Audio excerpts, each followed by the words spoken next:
Қарастырылған оқу қызметі сөйлеуді дамыту. Мен Кайыпберген Масамал Аманбаевна боламын. Оқу қызметінің тақырыбы «Мен үлгілі баламын». Кәне бәріміз бірге жирату жасайық. Мен үлгілі баламын, айтқан тілді аламын. Жина десе ойыншықты өзім жинап аламын. Ініме де көмекке бірінші боп барамын.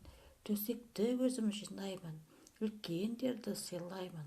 Айтқан тілді аламын, мен үлгілі баламын. Бәріміз бірге қайталайық.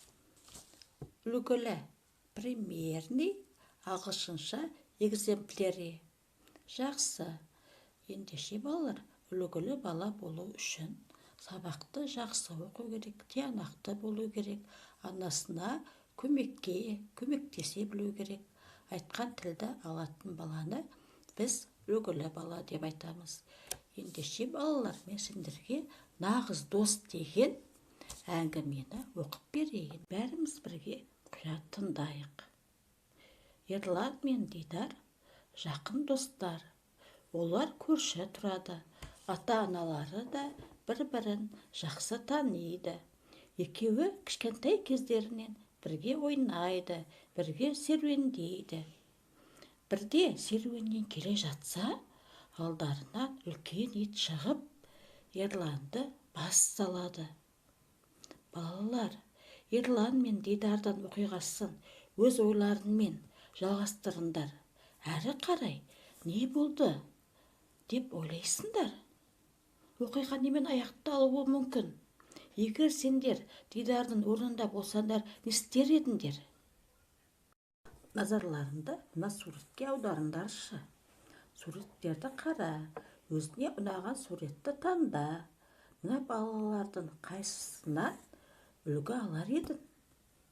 Соған жауап берейікші. Ойын ойнайықшы. Қарама-қарсы сөзді айт. Мысалы, ақылды ақымақ, жина, шаш, ұзын, қысқа, тәртіпті тәртіпсіз, пысық, жалқау, жаман, жақсы, ыстық, суық. Жаға шығармыз. Ендеше орнымыздан тұрып, сергіту жаттығуын жасайық.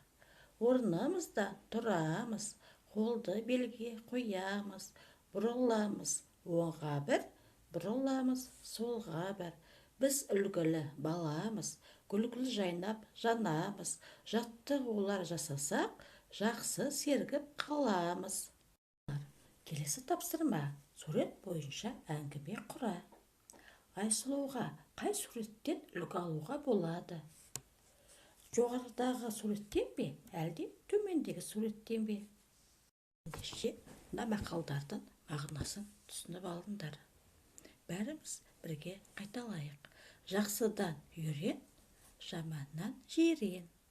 Жақсы болу өз қолында. Атадан жақсы ұл туса, елдің қамын жейді. Атадан жаман ұл туса, елдің малын жейді. Балалар, сендерге сабақ ұнады ма? Ендеше кездескенше сау болыңыздар.